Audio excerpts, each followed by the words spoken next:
Hola amigos, amigas, huerteras, todos ustedes, ¿cómo están? Este es un nuevo episodio de nuestro podcast, Me lo contó una semilla, en el episodio número 31. Ustedes saben que nosotros no paramos con los números, así que vamos con este episodio que les va a encantar porque se llama Semillas para sembrar autonomía, memoria y futuro, dedicado a nuestra campaña 2025 de semillas y de socios que comienza ahora ya. Tami.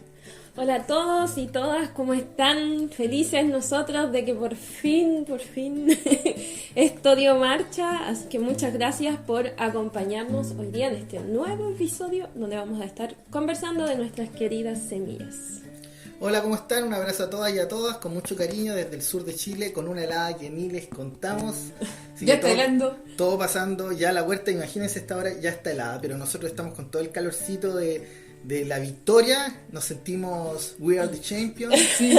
Porque realmente ha sido un trabajazo. Bueno, les vamos a contar detallitos, así que gracias a nuestra familia de socios y socias porque hacen todos estos procesos reales. Así es. Así como les contábamos, desde el principio comenzó la campaña 2025 y ustedes saben que nosotros entre que somos medio, ¿cómo decirlo? Obsesivos, cabezotas duras, como perfeccionistas y todas esas cosas que hay por haber para que ustedes obtengan este material tan hermoso y lleno de conocimiento y cosas muy ultra comprobadas que vamos haciendo, desarrollamos un catálogo. Cada cierto tiempo hacemos catálogos, ¿cierto? Y estos catálogos van más allá de lo que puedan decir como catálogo de productos, de venta, que sí o no. El catálogo que nosotros les entregamos tiene que ver con mucha información de acuerdo a la experiencia que tenemos en los cultivos de cada una de las variedades, que este año son, ¿cuántas, Tami? Como dice Juan Luis Guerra. Juan Luis Guerra, ¿cierto? 72 especies. No, 440. Y 440 variedades. Variedades, sí. Nos fuimos con, este año sí, tenemos una diferencia en cuanto a lo que tiene que ver cuando destacamos los catálogos en las secciones, ¿cierto? Uh-huh. Tenemos nuestras, obviamente, adoradas semillas tradicionales, por supuesto, con toda la ancestralidad, las historias de las abuelas en los territorios, ahí se van a encontrar con una belleza entre medio por ahí, dando vueltas y unos cuentitos.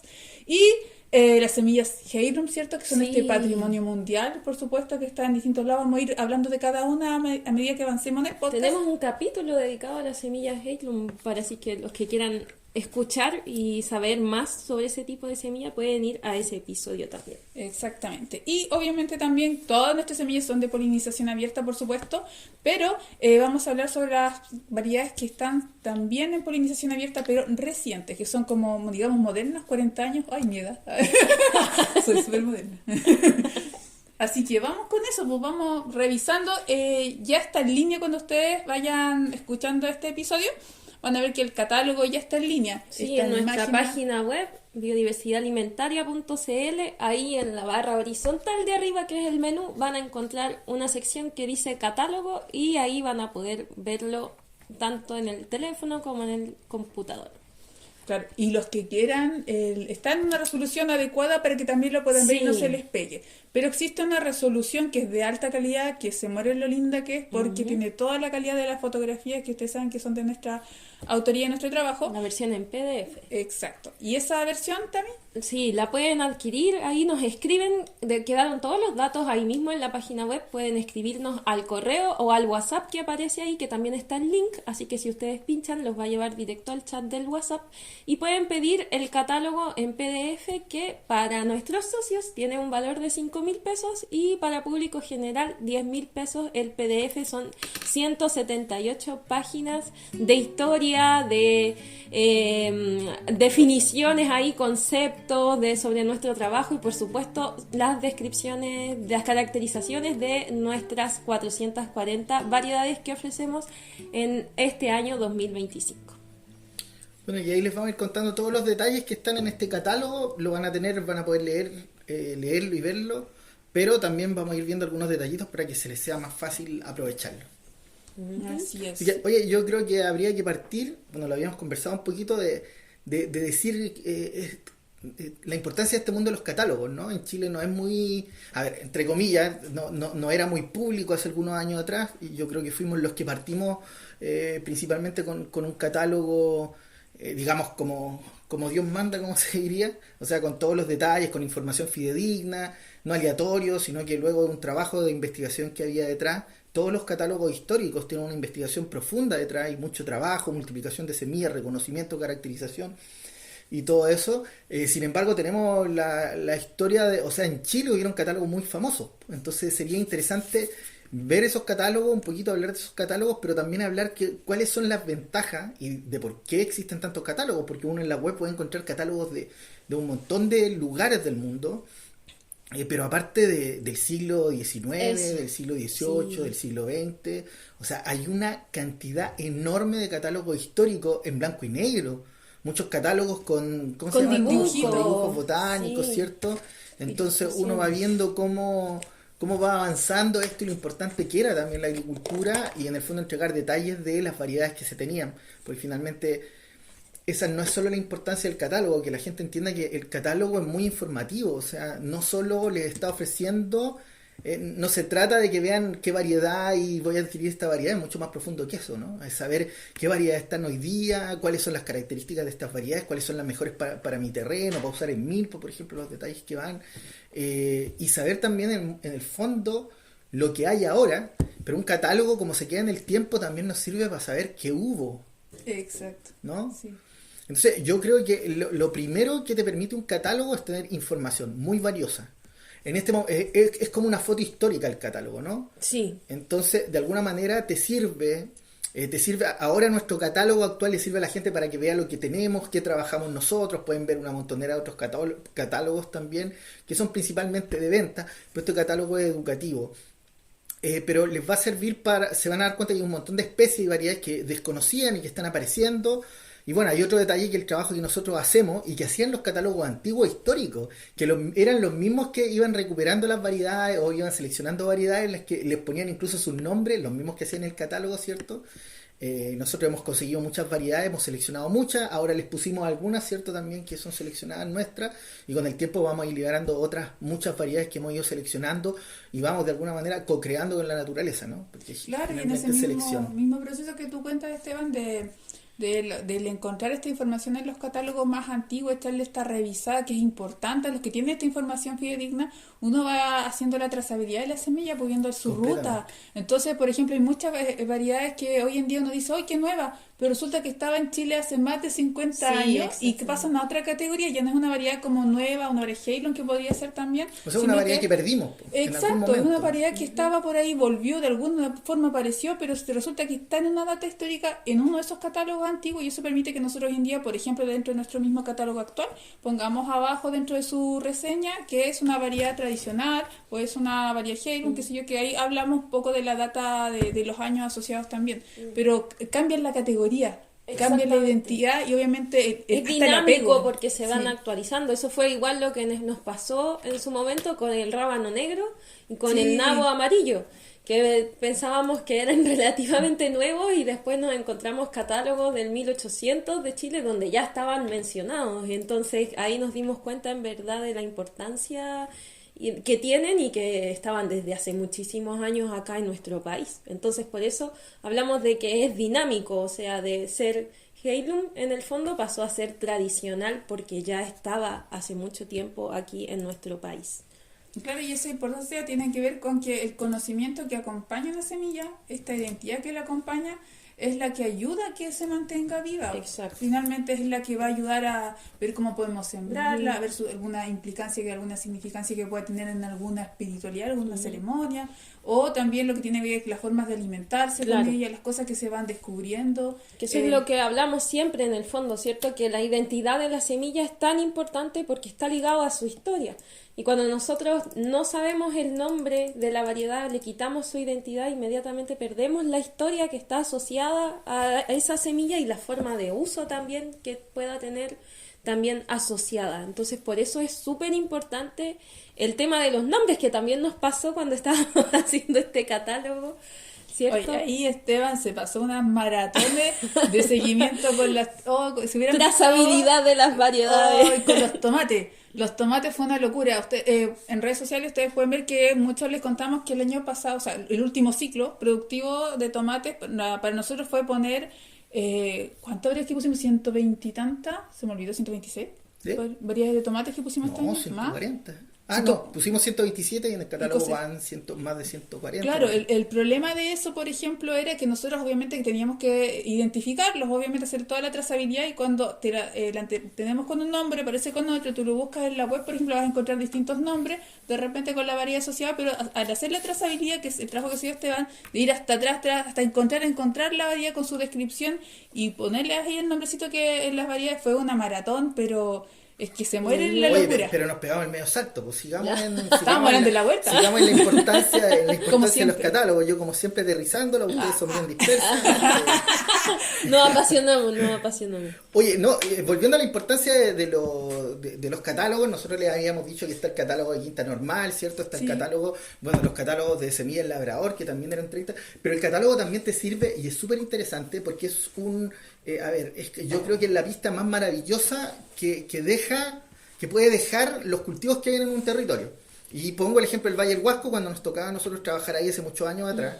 Y bueno, visitábamos abuelitas que quedaban en sectores sumamente aislados, o sea que con suerte uno llegaba en auto y ellos recordaban, y me acuerdo que en una de esas partes había una abuelita que tenía casi 100 años y la abuela todavía seguía hablando y ella se acordaba que las semillas ellas las conseguían en Semillas El Labrador.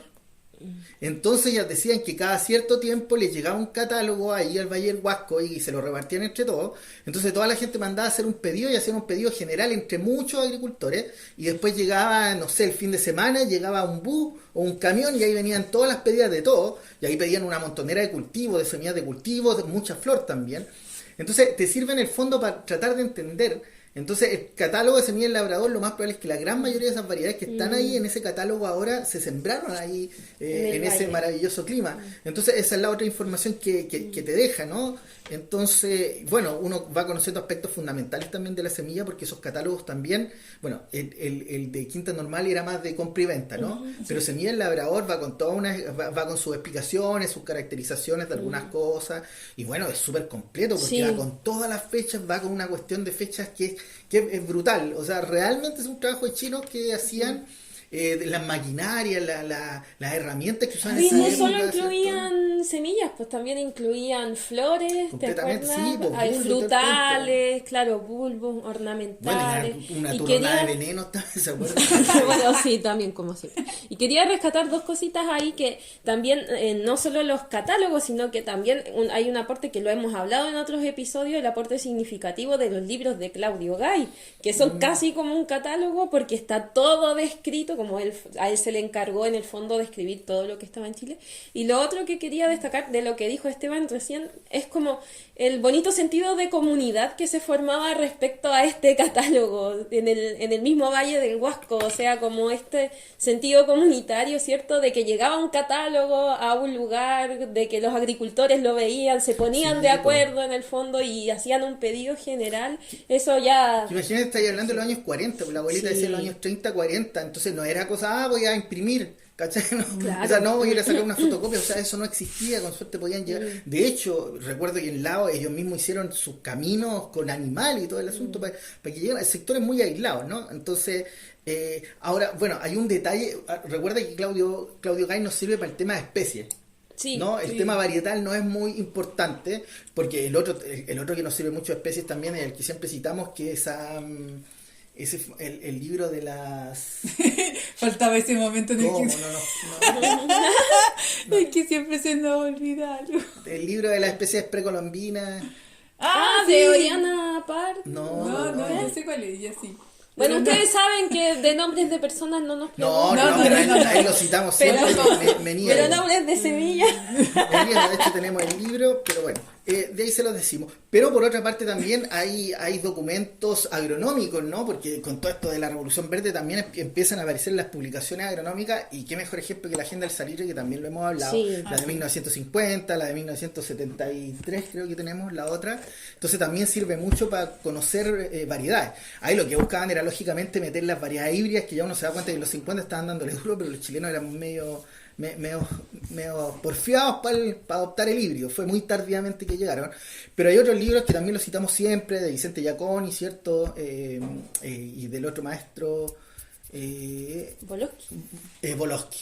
Efraín Voloski, ¿no? Que son dos agrónomos muy reconocidos que en los años 70 ya estaban haciendo, en el fondo eran profesores de fitotecnia, ¿cierto? Y de cultivo y todo, y también nos dan luces. Por ejemplo, ahí se menciona que el Cali Crespo llegó en los años 70, ¿no? Entonces para nosotros el Cali Crespo era algo como exótico, ¿no? Claro. Como muy de afuera. Y imagínense, esa información ya genera un cambio enorme. Entonces, después encontramos una abuela o una persona en el campo que produce el cali y pensamos que es introducido. Entonces, ese catálogo nos ayuda. El alforfón. Claro, ¿verdad? también. Entonces, sí. que también dentro de los territorios, una lamien en territorio nos contaba que era de su abuelo, que tenía su lugar. Y claro, es una parte donde fue un cruce de cordillera que se dio dentro de los espacios el tipo de las guerras, con estar los árboles centenarios, qué sé yo, los intercambios acá fueron súper importantes, ¿cierto? El pueblo mapuche, el pueblo de Aguita también, históricamente, que hasta el día de hoy el pueblo de Aguita y bueno, ni hablar de los aymaras, los quechos que se comparten con Perú, Bolivia, siempre circularon las semillas entre esos países, ¿no? Entonces, pero por ejemplo ahí, a ver, me tocó estar a mí, me acuerdo de un intercambio en una parte interna de la región de Atacama, y sale una viejita con un zapallo muy particular, pues que era el zapallo turco. Ah, sí. Ya, entonces le estoy hablando del año 2013. O sea, estamos hablando de 12 años atrás. Entonces, yo recién venía como partiendo con esto de la investigación, pero era con cultivo más tradicional. Entonces, cuando me aparece este zapallo, yo digo, no, este zapallo es exótico. Entonces, la viejita me dijo que lo había traído de Argentina. Entonces yo pensé, ya, no sé, intercambio de semillas, así nomás una cosa. Lo que no me dijo, que lo había traído su abuelo de Argentina. Y que después yo me enteré mucho tiempo atrás. ¿Por qué? Porque me encontré con personas que me decían que ese zapallo se sembraba hace mucho tiempo atrás. Y bueno, cuando uno encuentra el catálogo de la Quinta Normal, ahí está el zapallo que le llaman bonete turco, ¿no? Y ahí estaba a la venta y era muy conocido. Entonces esta mezcla, ese catálogo permite que uno vaya comprendiendo el valor, la historia. Y si queremos, la historia no está ahí, la historia se perdió, mucha de la historia ha sido oral, ¿no? Y la historia que tenemos escrita es bastante poca si lo comparamos con otros países, porque si comparamos Francia, ¿cierto? Francia con el catálogo de los Vilmorín, o España, ¿cierto? Con la gran cantidad también que tienen de familias de tradición agrícola, y Estados Unidos ni hablar, porque Estados Unidos uno puede encontrar desde 1800 y tanto hasta el día de hoy catálogos que son absolutamente de variedades de polinización abierta, o los primeros catálogos de los años 30 cuando promovían las variedades de maíz híbrido, pero abajo decía que no pueden guardar semillas porque el maíz ya no salía igual. Entonces son cosas que todas esas historias, ¿no? Uno va aprendiendo, o cuando empieza ya a aparecer la publicidad del salitre y empiezan a aparecer estos productos y Bayer mata bien y empieza a difundirse todo esto de la revolución verde. También hay una mezcolanza y lógicamente se produce un sincretismo entre lo tradicional, lo comercial, y bueno, hubieron algunas muy poquitas casas de semillas que han tratado de mantener, ¿cierto? Por ejemplo, los Burpee, que también se han pasado a lo híbrido, ¿cierto? Franz Reines, que también de alguna manera pero hay otras que se logran, las semillas Battle, que venían ¿te acuerdas? De España, pero que tienen la media historia. También, pues son familias que las casas de semillas, igual es un episodio que en algún momento lo hablamos y hicimos como un poquito ahí su vuelta. Y el otro tema es saber qué comían, porque cuando, o sea, hemos citado tanto el catálogo de Quinta Normal y le hemos dicho que ponen catálogo de Quinta Normal.pdf en Google y lo van a tener y se van a dar cuenta que hay un montón de especies que uno dice, oye, pero esto se come, esto parece una cuestión exótica. Entonces también eso nos sirve para saber qué comíamos, porque si estaba ahí era porque se vendía, ¿no? Y si se vendía era porque se producía y se consumía. Entonces ahí nos vamos dando cuenta y yo creo que ahí está lo interesante. Cómo ha ido cambiando la alimentación. Completamente. Y lo interesante de que no solo ofrecemos, porque podríamos decir ya 400 variedades, 500 variedades, pero no, son 72 especies. Entonces uno dice 72 especies, por Dios, nosotros vivimos con 5, con 10, ponle con 15 para el verano, ponle 20. Pero en este catálogo vienen 20 ya es mucho. Sí, eso ya es una abundancia. Vienen 72 especies botánicas distintas. Entonces es muy interesante porque se van a ir dando cuenta que las pueden producir, las pueden recuperar y las pueden consumir, o sea, y ser parte de esta recuperación, porque finalmente lo que nos importa es enriquecer nuestra dieta alimentaria. Eso es, ¿no? Claro, al final asegurar nuestra autonomía. Asegurarnos con todo el contexto que existe hoy en día, crea usted o no, en lo que si existe o no cambio climático, cada uno tiene su postura al respecto, pero de que algo pasa con el clima, algo pasa. Entonces, y al mismo tiempo también está el contexto de todos los conflictos mundiales que se está dando, que por lo que pase, siempre sube la papa. Pero finalmente la única forma en que podemos asegurarnos de tener nuestra alimentación es, tener algún contacto, alguna forma de estar cultivando tu propio alimento, o tener un circuito cercano donde hay un espacio comunitario, o tener un circuito corto de comercialización donde te puedas abastecer de alimentos con alguien que esté produciendo. Finalmente siempre es el circuito corto. Oye, por ejemplo, bueno, viendo algunos detalles, el zapallo cholito que estuvo tan perdido está en los catálogos antiguos, Sí. ¿no? Algunos le decían zapallo hoyo, ¿no? Hay otro zapallo y el zapallo jugar, que es uno rojo muy bonito, que también nosotros lo hemos visto en intercambio, producido, y también pensamos, y bueno, uno dice jugar, que va a ser tradicional esta cosa, pues tenemos que saber que ingresaban, había una circulación de semillas enorme entre el siglo XIX, perdón, en los años 1800 y el siglo pasado, que bueno, se corta, y ahí también lo narramos toda esta parte histórica para que ustedes lo sepan de cómo se movía la semilla, y este flujo termina en el fondo principalmente con lo que se llama la revolución verde. Entonces ahí uno se va encontrando con el hinojo de bola, por ejemplo, que también nosotros no sabíamos que se comía hinojo de bola acá, y están en los catálogos antiguos también del siglo XIX. Entonces, por ejemplo, la mayoría de las zanahorias que se ofrecían en los mercados, en los catálogos, eran rojas. Sí, pues no eran naranjas. Eran rojas, entonces... Lo mismo el rabanito, pues te acuerdas que al final el que más se consumía era el negro y después llegó el rojo. Entonces, en el fondo, la utilidad de los catálogos es fundamental. Sí. Pero hay otra cosa que tiene que ver con la parte legal, que nosotros se la hemos conversado también, de que esto de que una variedad sea notoriamente conocida genera un marco de protección. Si bien legal no es tan así digamos, de implícita, sí en términos de protección al resultado, porque una de las formas en que la semilla Heirloom, ¿cierto? Y que se ha protegido un montón de semillas, que en el fondo no me salgan con que la descubran, aunque aunque la ley y convenio digan cosas. La única manera de defenderla, porque ya está escrito, o sea, desde hace años, en el fondo ya está ahí.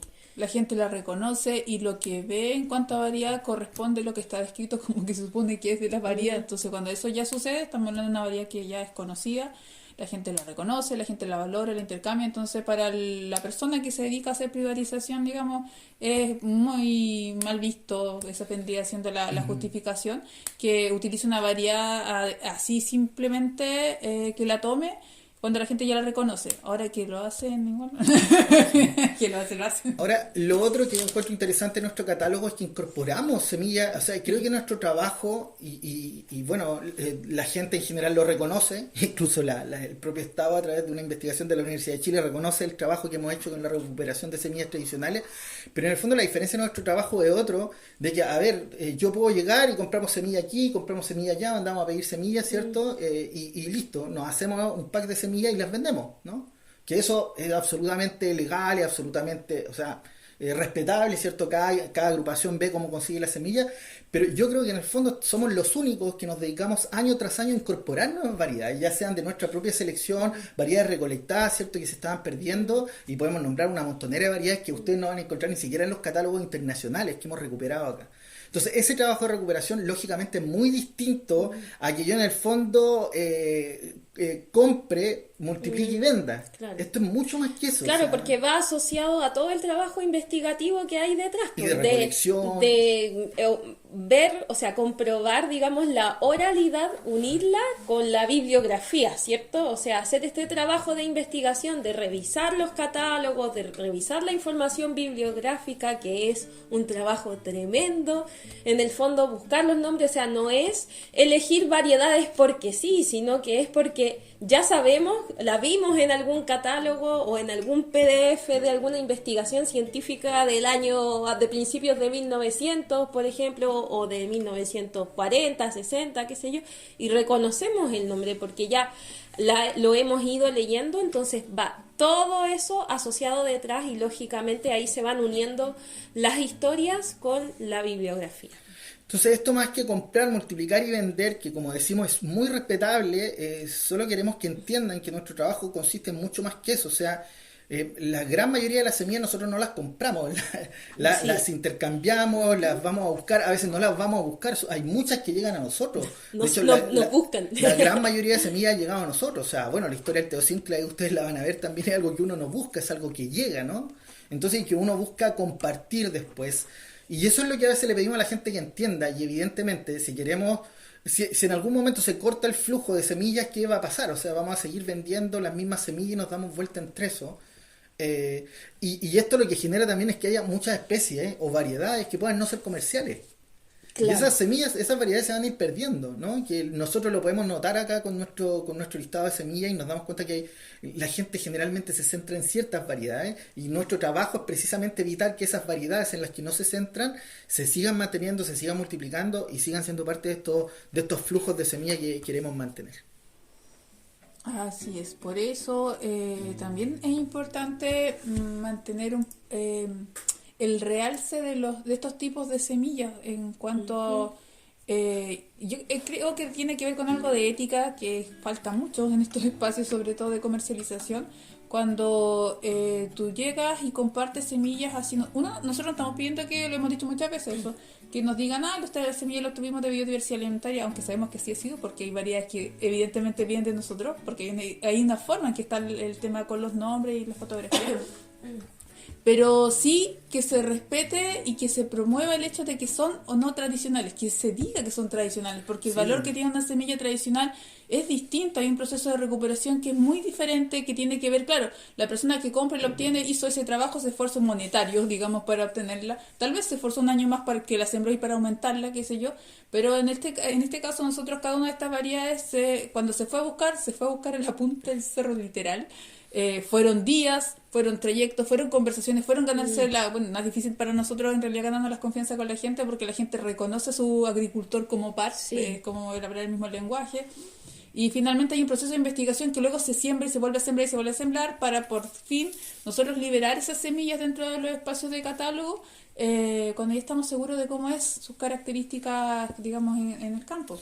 Ahora es súper importante decir ahí que nosotros en algún momento, cuando partimos con nuestro primer catálogo, ¿se acuerdan que lanzamos las semillas con mucha esperanza, muy felices?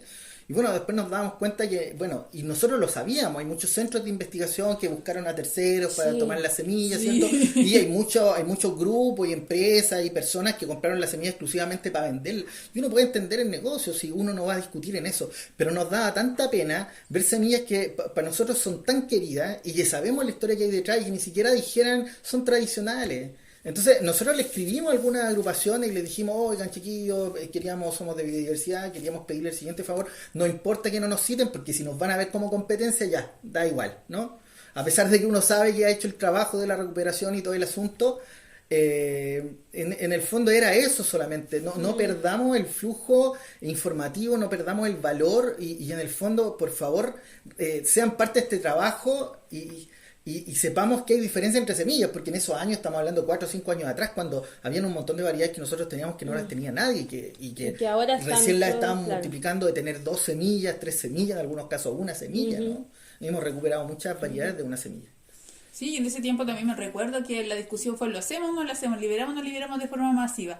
Porque sabíamos que iba a pasar eso, porque con la humanidad es así, digamos, sabíamos que iba a ser así, incluso sabíamos que iban a haber tal nivel de descaro en el que nos tomaran literalmente la información para usarla con fines comerciales.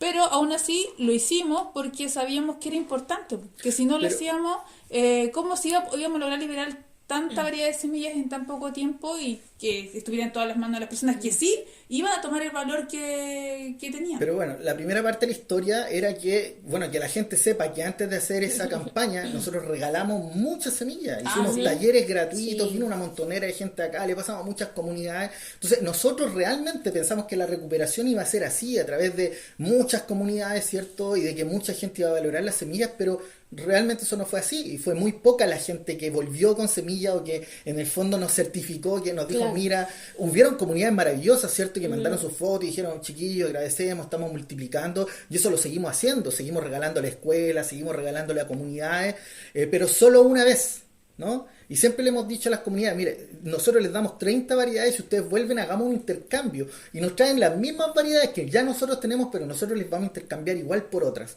Y hicimos ese trabajo, ¿se acuerdan? Y cuando tomamos la decisión de hacer esta campaña, bueno, hay un montón de gente que tiene también el derecho para acceder a las semillas y nos puede ayudar a mantener este trabajo, ¿no? Claro, de hecho, más de la mitad de nuestra trayectoria ha sido regalando semillas.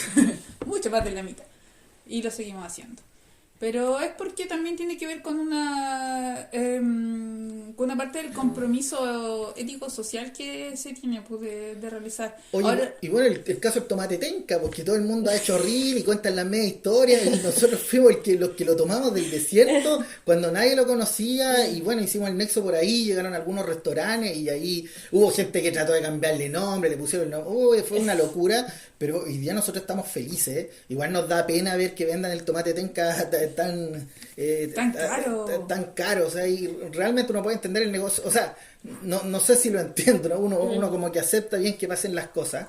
Y todos cuentan nuestra historia y sabemos que lo sacaron de nuestras redes sociales, y a veces uno diría, chuta, ¿qué costaría citar, decir si, oye, no les vamos a hacer? Pero bueno, el mundo de las semillas también es como un negocio para muchas personas, y como le decimos, eso es genial, eso lo respeta, pero hay un principio, y era lo que tú decías, que en el fondo tratemos de mantener la trazabilidad de las variedades. O sea, nosotros decir que son tradicionales. completamente, hay un montón de variedades Heirloom que nosotros tenemos, que las variedades Heirloom, bueno, lo van a leer ahí también, que tienen tantos nombres, tratar de buscar eso, hasta ponerle su nombre gringo, le pusimos su nombre más práctico, porque bueno, como explicamos en el catálogo, los nombres en el campo no se van a mantener. O sea, si les contáramos las historias de cómo se transforman los nombres chilenos ya en el campo, o sea, un nombre gringo, o sea, imagínate cómo era ese de... O sea, cuando nos llegó uno que se llamaba Gargamel, y ya encontramos raro que se llamaba Gargamel, y después nos damos cuenta que se llamaba Gargamel, o sea, era... Y decía, oye, es como los pitufos. Oh, hay otro que se llama Danzando con los pitufos. ¿Qué diantre? Sí,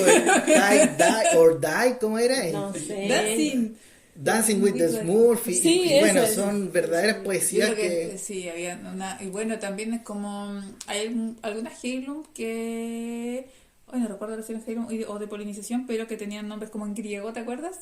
Entonces tú le hacías la trazabilidad... las variedades comerciales. Las comerciales. Y hacías la trazabilidad para encontrar si era así como era el nombre, qué sé yo, y porque finalmente el nombre que te da la persona en español es como españolizando el concepto. Entonces era como llegar hasta la descripción de la variedad y poder reconocerla. Igual fue temazo. Sí, y igual vimos que están traducidos, bueno, los amigos de España ya los tenían, bueno, Sí. uno no sabe quién tradujo quién. Es más que, ¿te acuerdas? Sí, pero uno no sabe quién tradujo qué, porque porque los españoles tienen una experiencia en tomate increíble también, Sí. pues entonces uno puede ver, tampoco uno puede decir, no, que ellos tradujeron del inglés al español, puede que también los del español lo tradujeran antes. Esas son cosas que es muy difícil que se sepan. Por lo tanto, nosotros, para mantener la trazabilidad en todas las variedades que pudimos pillarle la trazabilidad y pudimos pillar el nombre que tenía, por lo menos uno lo tratamos de poner ahí entre paréntesis para que uno pueda hacer el seguimiento. Ahora, hay un montón de fitomejoradores que son tradicionales, no son estos de universidad ni nada, sino que son agricultores, huerteros que han ido sacando líneas, ¿cierto?, de variedades. Y ahí queríamos contarles que en nuestro catálogo ahora van, todas las semillas son de polinización abierta. Ahora, queríamos contarles un detalle, que el hecho de que sean de polinización abierta no quiere decir que todas hayan sido obtenidas por polinización abierta, porque hay muchas variedades híbridas que fueron espontáneas. De hecho, el hibridismo en los porotos a nosotros se nos da súper común, ¿no? Y vamos estabilizando la variedad, pero hay muchos fitomejoradores conocidos a nivel mundial, en Estados Unidos especialmente, que hacen cruzamientos de variedades conocidas ya y les ponen su nombre y todo el asunto. Pero ¿cuál es el tema? Que esa variedad se mantiene estable, por lo tanto, nosotros nos referimos en este caso de que son de polinización abierta, porque ustedes le pueden sacar semilla y va a mantener los caracteres de la planta original, claro. ¿no? Tenemos el caso del poroto Apolo, por ejemplo, que fue la primera selección híbrida que se hizo en Chile, ¿cierto? Estamos hablando del año 71, que lo liberó Línea, en esos años donde Línea tenía profesionales increíbles, porque hacían cruzamientos, o sea, sacaban publicaciones en esos años 70, de la antigua escuela agronómica, que eran muy investigadores, que eran tipos muy secos, ¿no?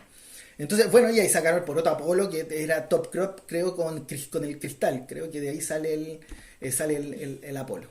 Y bueno, del año 73 hasta el día de hoy, 71, perdón, hasta el día de hoy, ese poroto ustedes lo van a sembrar 1000 veces y va a salir igual. O sea, son variedades que son de polinización abierta, pero tuvieron un inicio del cruzamiento en algunos casos muy particulares, ¿no? Entonces... Claro.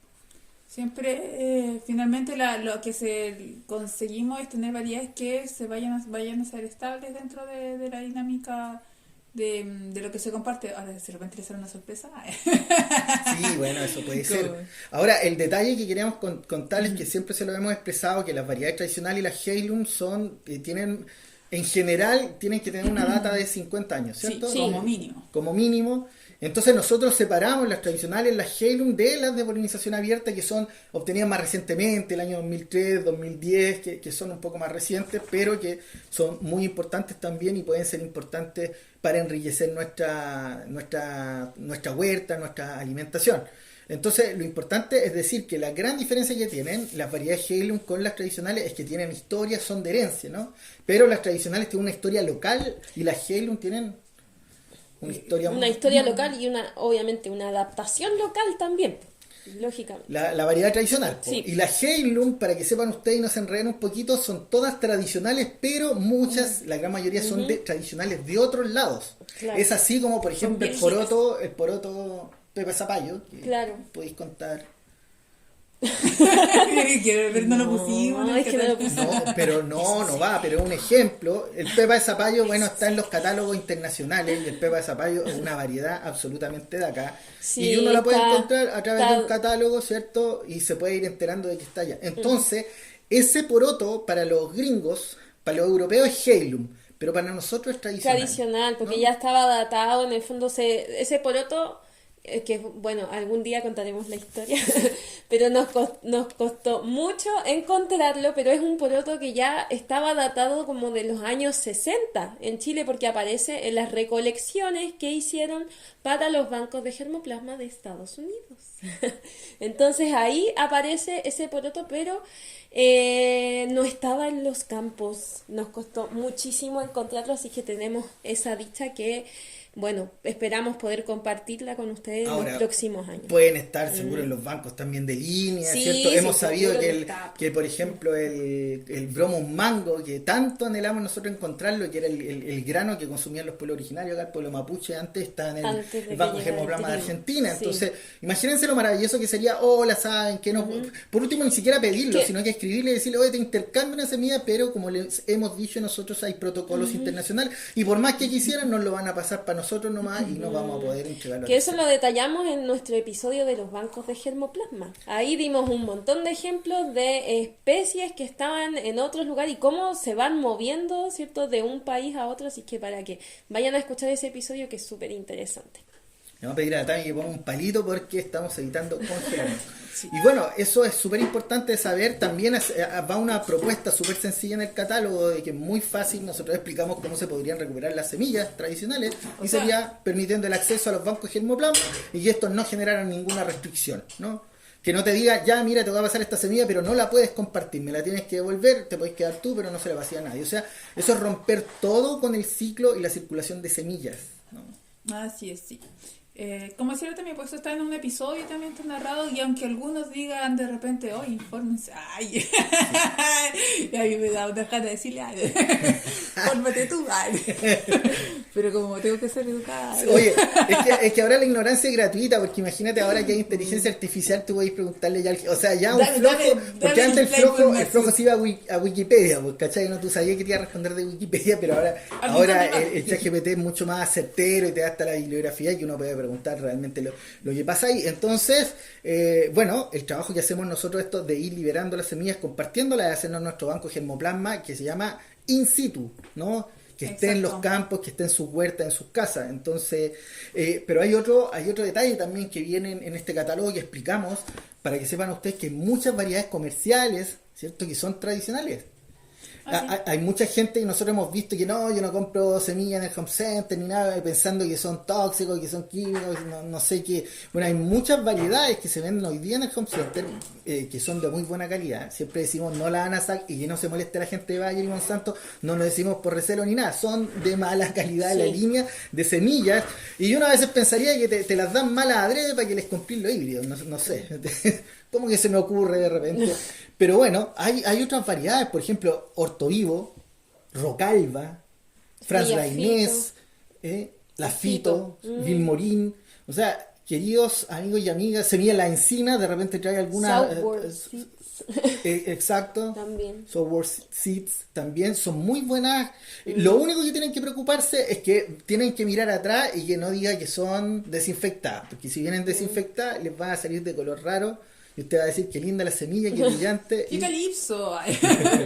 Fucsia. Sí, tiene una Verde fucsia. fosforescente. Bueno, también le hemos contado esa historia. Entonces también nosotros habíamos dejado muy de lado estas variedades y no es porque no las produzcamos, las llevamos produciéndolas desde la universidad, ¿no? Sí. O sea, hace 25 años atrás, 20 años atrás, trabajando con la coliflor bola de nieve, la zanahoria chantenay, la betarraga chata de Egipto, ¿cierto? Pero nuestro foco siempre fueron las tradicionales, que son las que tienen menos protección, menos Completamente. difusión y todo eso. Porque las Helium, como saben, ya están en catálogos internacionales. Todo Sí, eso. pero hay un detalle, po, y por eso incorporamos las variedades comerciales.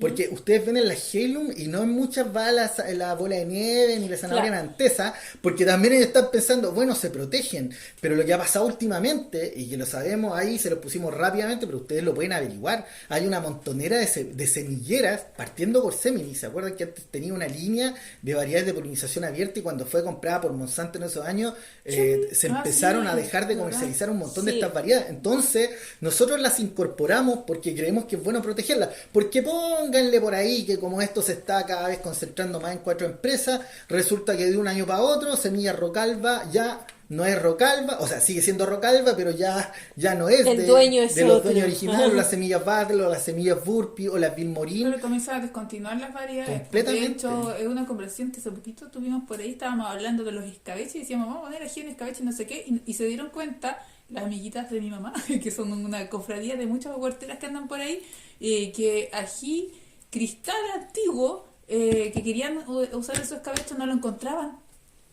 Imagínate, yo no que sí, como que uno es muy común, un ají muy común, que de hecho en algunos lugares está todavía muy presente, pero por estos lados ya no lo encuentran. Entonces se empezaron a asustar, como andan con la paranoia de la semilla, por la guerra y no sé qué. Sí, pues bueno, y eso pasó. Sabemos que ¿se acuerdan? Para el tiempo de la pandemia hubo escasez de estas semillas, ¿no? Entonces, por eso los llamamos a asegurarse, ¿cierto? Siempre es bueno mantener estas variedades, no confiarnos de que están en circulación comercial, porque el comercio cada vez se va absorbiendo, cambiante, ¿cierto? claro. Es muy cambiante y tiende siempre a la concentración, porque Sí. ya sabemos que hay 4 transnacionales, ¿cierto? Que dominan el mercado de la semilla en el mundo. Entonces, ahí vamos a ir compartiéndole y bueno, van a ver toda esta información. Y bueno, también hay una historia que les va a interesar mucho porque les contamos la historia del teocincle para que lo conozcan. Es un cultivo milenario, maravilloso, mitológico, diría yo. Sí, muchos sabían también que hace un buen tiempo que lo teníamos gracias a la historia que por ahí se comparte. Lo Hace hemos más de 10 mantenido- años ya lo estamos Sí, cultivando. hace mucho rato que lo estábamos cultivando. De hecho, fue uno de los que sobrevivió acá, ¿te acuerdas del incendio? Sí. Y después se sembró solo. Y fue muy divertido eso también, que de repente pensamos que íbamos a sacar como un maíz, Sí. el teocintre gigante, la planta, digamos, porque las mazorquitas son muy pequeñitas. Y finalmente dijimos, oye, estamos en un contexto que igual es delicado en el mundo, digamos, entonces, y claro, la historia es también que muchas, pueden buscar en internet hasta documentales, hay muchas referencias también bibliográficas de narrativa, porque es muy importante el teocintre para las culturas mesoamericanas, y ahí se habla mucho de cómo lo utilizaron en los tiempos de hambruna. En los tiempos de hambruna, ya sea por guerras, ya sea por una crisis climática, por las sequías, porque finalmente el maíz no les daba, porque no tenían la suficiente agua para que cuajaran sus granos y toda la cosa, entonces sus teocincles siempre les daban. La única diferencia que tenían obviamente era que la dureza de la harina que tenían o la dureza de hacer la palomita o la cabrita, como se quieran llamar, pero finalmente era un seguro de que sí o sí iban a tener alimento. Completamente. Entonces, en base a esa historia, como lo miramos y dijimos, ok, liberemos.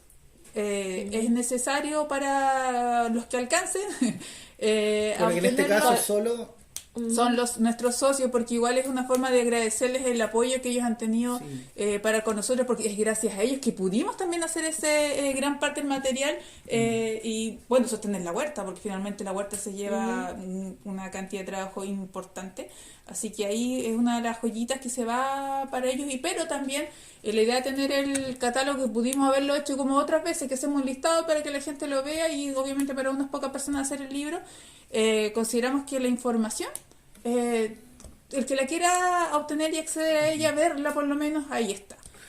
Pero bueno, Ok, esto...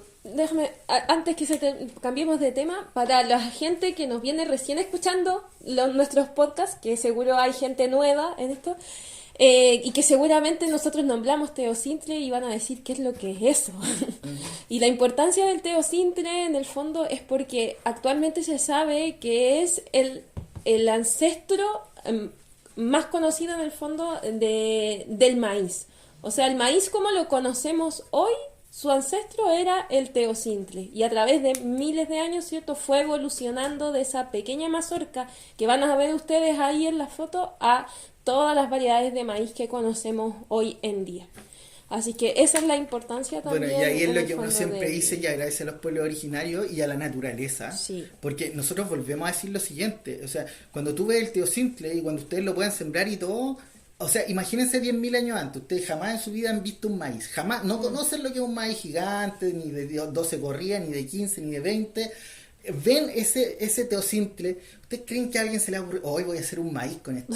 Claro. O sea, cero posibilidad, Sí, o sea, imposible. la mejor y la selección fue con una complicidad maravillosa en la naturaleza. Lo que hacían las personas era seleccionar, y eso es lo que tenemos que entender, que es la gran diferencia entre las mejoras, que ya lo he dicho 1000 veces, así que me voy a quedar ahí, pero en el fondo la selección tradicional era eso, era tomar lo que la naturaleza te daba, y el teocintle fue sufriendo mutaciones, ¿no?, que son modificaciones genéticas y todo, y ahí estaba el brillante indígena que en el fondo decía, oye, mira este que creció más grandecito, más hinchadito. De hecho, el mismo teocintle cuando uno lo siembra tiene variaciones, ¿no? Hay años en que te sale más redondito el grano, se acuerdan, ¿no? Y hay otros que te sale ya más triangular, entonces... Que en algún momento también, en vez de 2 hileras, debe haber tenido 3 hileras, 4 hileras, entonces alguien dijo, hoy más grano, en vez de 2 hileras tengo 4. ¿Qué fue lo que pasó con las coles? Cuando de repente Claro. cierto que la Brassica rapa, ya de tener un pancito así, pum, le salió un pan más grande y nació el brócoli, y así nació la coliflor, ¿cierto? Y sin ir más lejos, lo maravilloso de que en sus huertas tengan 2 variedades silvestres, porque 3, porque en el fondo las variedades silvestres que nosotros tenemos, que son, o sea, son silvestres, no domesticadas, el tomate tenca, el tomate buchén, y en este caso va a ser el teocintle. Entonces ustedes con el tomate tenca, ya los que tienen, hemos recibido un montón de llamadas y correos diciendo, oh, el tomate tenca me creció, me cambió, me salió redondo, me salió uno... Creció, salió más grande. Pero eso es lo maravilloso, esa era la agricultura tradicional, ancestral, de la que nos han privado, y ahora nos tratan de convencer que ellos inventan algo cuando en el fondo la naturaleza siempre lo ha inventado antes y mejor. Sí. Así que va a ser una parte maravillosa ahí de la huerta. Sí, hoy estaba mirando también una parte que se nos olvidó mencionar cortito, que tiene que ver por qué incorporamos estas variedades nuevas. Pues dentro salimos un poquito de lo tradicional, que esto es muy importante, porque obviamente cuando nos vimos con este riesgo de norma el año pasado, que lo hemos nombrado muchas veces, una de la gran variedad que gran cúmulo, digamos, familión de variedad que estaba quedando fuera de esto, excluyéndose de los intercambios, de este flujo libre que se da de semillas, era justamente la Heirloom. Entonces, y eso nos llamó profundamente la atención, y dijimos, oye, esto aquí es una red flag, como alerta, así que vamos a liberar la Heirloom que tenemos nosotros para que enriquezcan obviamente nuestra dieta, nuestras huertas, y hagamos la lucha, porque la lucha no se hace con una pancarta, pues la lucha se hace con algo concreto. Oye, y lo interesante de ahí es que, mira, yo creo que mucha gente pensó que nosotros nos íbamos a callar, porque en el fondo se supone que iba a proteger las semillas tradicionales y iba a restringir las semillas Heirloom, ¿no? Entonces había una montonera de gente que defendía la libertad de la semilla, y especialmente la semilla Heirloom, y como que nosotros éramos un poco fanáticos de la semilla tradicional, pero, o sea, nosotros entendemos perfectamente cómo son las cosas y nos dimos cuenta que se estaba amenazando, y bueno, ahí van algunos detalles de que las semillas Heirloom de alguna manera gozan de un sistema de protección, se podría decir, no implícito, ¿no? Que se sobreentiende, ¿no? Que por lo menos permite saber que una variedad es notoriamente conocida y no es invento y que nadie la está creando, ¿no? Y nadie la está descubriendo, porque son variedades ya que se han comercializado, que están por todo el mundo. Entonces, el trabajo de protección que se ha hecho de las semillas Heirloom a través de los catálogos, de la difusión, nosotros creemos que es maravilloso, y por eso contamos la historia de Seed Saviors, que partió de una manera... Vayan a ese episodio también, que se los dejamos ahí entre los podcasts que estaban, no sé en qué número de podcast fue. Pero y en el fondo nosotros explicamos ahí también, nosotros partimos por las semillas tradicionales porque precisamente eran las que estaban en riesgo, y ahora nos agrada tanto ver que gente de todo el país nos dice, mira cómo se dio mi poroto tongo, mi poroto cabrito. O sea, si pudiéramos decirle a esos abuelos, o sea, porque hay muchos que ya no están, de decirle, oye, su semilla está bien, está guardada y la tiene un montón de personas. Y lo maravilloso de esta semilla, amigas y amigos, es que ustedes las consiguen una vez y la idea es que ustedes las sigan multiplicando. O sea, Claro. eso es lo maravilloso de esta semilla, que genera autonomía, genera, ¿cierto? No genera dependencia, todo lo contrario, genera independencia. Sí, sabemos perfectamente que todo lo que liberemos este año va a andar después por todos lados. Sí, por todos lados. Lógicamente, el Teo Simple en 2 años más van a estar contando meta historia lleno de reel por todos lados y todo el asunto, pero nosotros lo sabemos y ustedes lo saben.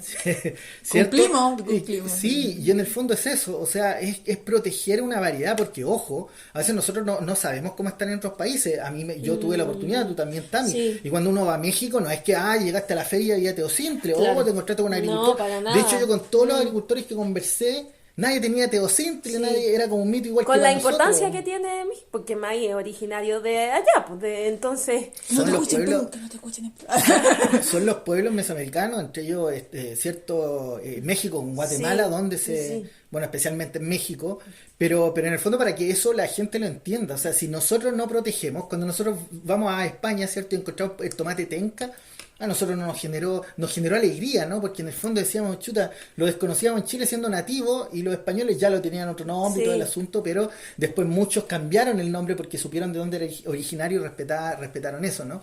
Pero en el fondo eso tenemos que ayudar en la... Por ejemplo, va también el ají chiltepín, que es un ají chiquitito y sí. también que es mexicano. Mexicano, sí. Que mucha gente que retrocedió cuando lo Sí, probó.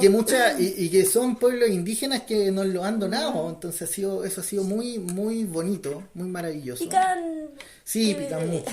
No me dio la valentía. Entonces eso es como en el fondo, y bueno, ya se nos está yendo todo el tiempo, así Sí. que dele. Sí. Y vamos, Respecto a expliquemos la tablita para que sepan Sí, lo- para allá iba la tablita, yo de hecho.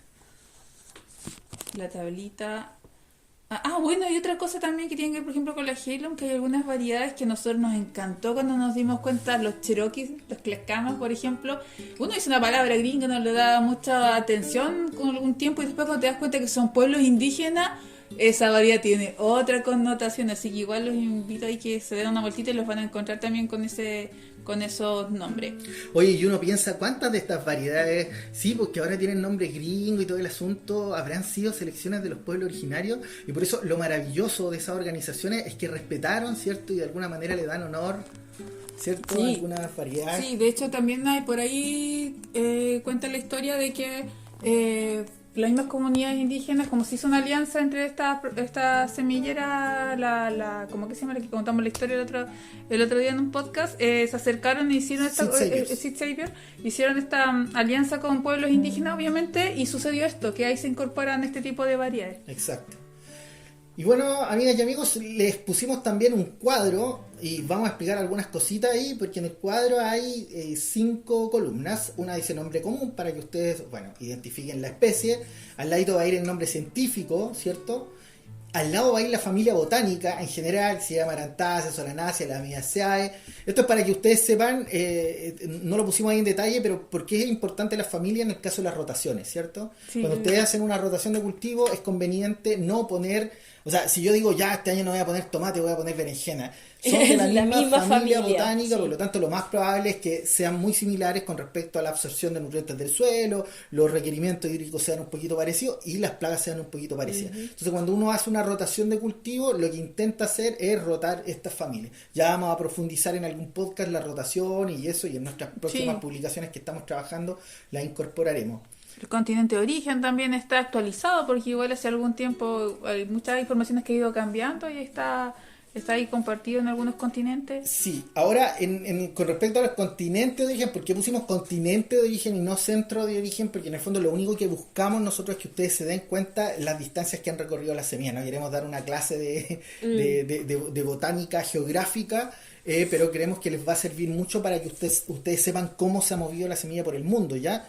Y bueno, por lo demás también hay algunas variedades que todavía están un poco en discusión, ¿cierto? Que son de Sí. aquí, especialmente la calabaza lagenaria, que se supone que es originaria El de maní África. también. No, pero lo choro de la lagenaria es que a pesar de que ya se sabe que es por los parientes silvestres, que es de África, pero el resto arqueológico más antiguo se encontró en América. Sí. Entonces esas son de las Claro. cosas que pasan porque Sí. la chiquilla sabe flotar, pues. Entonces flota nomás y recorre todo igual que los cocos. Que los cocos, sí. Entonces en el fondo la fecha de siembra también aparece. en el fondo van a saber solo el continente para que ustedes más o menos se ubiquen en cómo es. Lógicamente en Asia hay un país generalmente, ¿cierto? O va a haber un sector geográfico en particular. Y sí. La fecha de siembra, que ahí aparece la siembra, lo que es o es siembra directa o es almácigo. Cuando dice con letrita dice C y N, que se refiere a zona centro, zona norte. La S es de la zona sur. Bueno, eso está explicado también ahí antes de la tabla. Así ¿Por qué lo hicimos así? Porque nosotros vemos que los cultivos se comportan así alrededor de Chile. Lo hacemos de una manera más general. Lógicamente sabemos si alguien va a ir a sembrar a Putre, que no es lo mismo que sembrar en Arica, eso lo sabemos. O sembrar en la cordillera, acá no es lo mismo que sembrar en la costa. Pero guardando esas salvedades tratamos de hacerlo de modo general y sabemos que como que estas fechas los van a ayudar. Yo sé que hay una montonera, todos los años salen eso, que sembrar en tal fecha, se puede sembrar, sí, pero nosotros le estamos poniendo las fechas en las que van a sembrar y van a producir. ¿Por qué digo eso? Porque, por ejemplo, yo puedo sembrar una linaza, o puedo sembrar el mayo, lo puedo sembrar en marzo. Sí. No se va a helar ninguno, pero van a estar marzo, abril, mayo, el ciclo. Junio, julio, agosto, y recién en septiembre van a empezar a crecer, ya a florecer. Claro. Entonces, ¿qué es lo que pasa? Si yo eso mismo lo siembro en agosto o en julio, voy a tenerlo igual floreciendo y creciendo en septiembre. Entonces, en el fondo, lo que lo llamamos nosotros es de hecho, ojo, que alimento. también nos ha pasado que nosotros, esto es lo que le estamos comentando, tiene que ver con algo que nosotros hemos visto y lo hemos hecho porque queremos ver si efectivamente es verdad tal cosa, qué sé yo. Entonces sí, la variedad que tú pones después con el ciclo más tardío, digamos cuando corresponde, la pasa a la que estaba ahí, media ahí en su latencia. Exacto. Y lo otro que pasa también en algunas variedades es que en caso de las lechugas, por ejemplo, que sus hojas se ponen más duras, o sea, más gruesas, y el amargor cambia su sabor, obviamente, porque la tipa ha estado defendiéndose de todo. Se estresa. Claro, que las plantas está resistiendo. También. Entonces, claro, ahí va a estar más tiernita si está en una época que en la que está más regalonia. Y también les pusimos todo el año a esas variedades que en el fondo cuando las pongan, por ejemplo, como el colinado, da lo mismo como el wilque, o sea, la selga burdeo, no sé qué más, la zanahoria amarilla, son variedades que da lo mismo cuando las pongan, van a crecer son esas variedades muy rústicas. Para la Tercera Guerra Mundial, para el invierno, para el invierno, para el apagón, para el meteorito, o sea, realmente son las mejores. Así que y bueno, pues de ahí vienen todas las variedades, como les decimos, hay un montón de variedades que van ahí, que son nuevas. Hay variedades que son comerciales, que incorporamos, que han sido producidas por nosotros. Esas variedades comerciales generalmente también lo explicamos, las vamos adquiriendo nosotros de distintos proveedores, porque en algunos casos particulares, en muy pocos casos, pero hay ciertos casos en que la semilla de un proveedor, por ejemplo, cuando uno compra semillas de repollo corazón de buey, son distintos, claro, ¿no? Los repollos morados también son distintos, los colinados son distintos. Nos podemos curiosear entre lo que vemos y así como algunos van al mall a comprar ropa, nosotros nos metemos en un lugar y vemos como mucho ¡guau! Semillas comerciales porque están ahí en el comercio, pero son, como les explicábamos al principio del podcast, ¿cierto? Son estas variedades tradicionales que estaban en los antiguos catálogos y se han seguido manteniendo en el comercio hoy en día. Bueno, y por algo se han seguido manteniendo, claro, ¿no? Porque son buenas pero variedades. Es que ahí volvemos a lo que hablamos siempre de los mitos de las variedades tradicionales, también en el fondo. Son variedades que se mantienen porque lógicamente son productivas, porque producen buen alimento, de buen tamaño y sin necesidad de... Pero bueno, hay variedades comerciales, son buenas, pero tampoco quiere decir que sean mejores que las tradicionales que no se vendieron. Un solo ejemplo, la zanahoria, ¿no? O sea, a mí me encanta la zanahoria chantenay, que ustedes la van a encontrar, que se ha adaptado un montón. En algunos lados uno la puede encontrar más grande, un poquito más cónica, un poquito más puntúa, y es porque van variando lógicamente en función de las condiciones productivas. Pero, ¿por qué no es la amarilla? Porque la amarilla es mucho más productiva, ¿cierto? Es más productiva e igual de rica y se adapta todo el año. Y es porque, bueno, el cambio ahí produjo que fuera el interés por la zanahoria naranja en el fondo. Y ahí, bueno, van cambiando algunas cosillas. Y bueno, y el capítulo dedicado ahí desde la página 29 hasta el final, que es solamente de semillas, que están ahí las especies y las 440 variedades, está de la A a la Z, así de sencillo. De la A a la Z por especie. Entonces partimos con las acelgas y terminamos con los zapallos, las lagenarias. Y el puñado de biodiversidad. Y ojo con el puñado de biodiversidad, que ya saben, el puñado de biodiversidad tiene más de 40 variedades que pueden agarrar en un puñado y que va a viajar ahí a la suerte de lo que pueda salir. Y bueno, el otro detalle es que van a prácticamente 40 variedades que son exclusivas de socios. ¿Por qué? Porque es obvio. Son nuestros regalos. Obvio. Y nosotros somos los de ellos también, son las personas que han permitido esto. Y ustedes pueden decir, y todos los años va a ser igual, porque son semillas que son un poco más exclusivas, que tenemos poca, que recién vienen siglos de protección. Entonces, evidentemente queremos compartirlas con personas que son conscientes de nuestro trabajo y han decidido apoyarlo, y eso lo agradecemos profundamente. Así que nosotros. si quieren hacerse socios, sí, abrimos de nuevo la campaña de socias y socios, así que toda la gente que nos preguntaba, este es el momento, así que vamos a tratar de mantenerlo junto a nuestra campaña de semillas, que lo más probable es que nuestra campaña de semillas sea hasta fines de agosto, ¿no? Sí. Va a ser julio, agosto.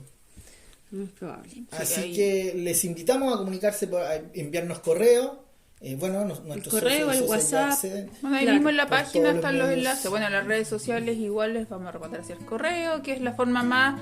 Comprendan que mucha gente escribe, entonces cuando les decimos, insistimos que traten de utilizar un canal, que en este caso es el correo o el WhatsApp, es porque ahí podemos poder ver efectivamente los mensajes. En los otros espacios igual los vemos, pero nos demoramos un poquito más porque es mucha la información que corre al otro lado. Paciencia, sobre todo cuando escriben por WhatsApp, porque se van respondiendo los mensajes por orden de llegada. Entonces, si ustedes escriben, por ejemplo, un lunes y para el miércoles todavía no se ha contestado por el exceso de mensaje y ustedes vuelven a escribir, su mensaje va a subir y lógicamente nos vamos a demorar más en responder. Exacto. Así Oye, que ya dijimos que se puede pedir descargable el...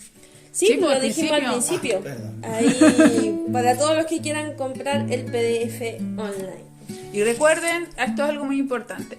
Cuando eligen nuestras semillas, cuando eligen apoyar nuestro trabajo, también las partes educativas que tienen que ver con todos estos materiales gráficos que realizamos, y cuando deciden hacerse socios, por supuesto, también están siendo una parte fundamental y activa, protagónica de todo lo que es la conservación de semillas, y nos permiten a nosotros seguir trabajando porque somos, como saben, independientes, libres, como la misma semilla, autogestionados. Nosotros no recibimos apoyo, seremos el más nombrado dentro de los que recuperan semillas, digamos, pero sin la plata que recibe el fiat.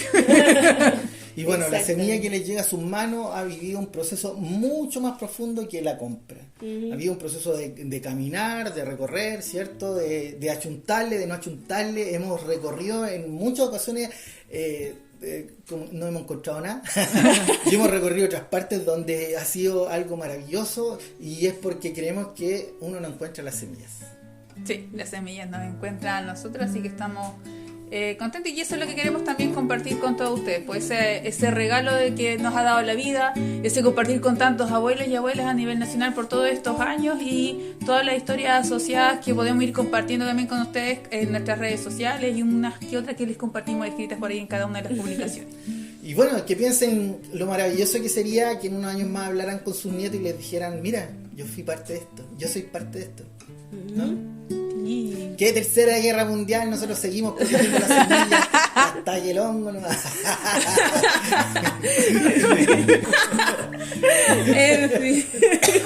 Oye, bueno, nene, ¿qué vas a hacer cuando alguien apriete el botón? Ya lo decía el sabio, el maestro. Escuchando, quiero ser mayor. No, nosotros seguimos luchando por la vida hasta que... hasta que no nos convirtamos en una semilla, nosotros también.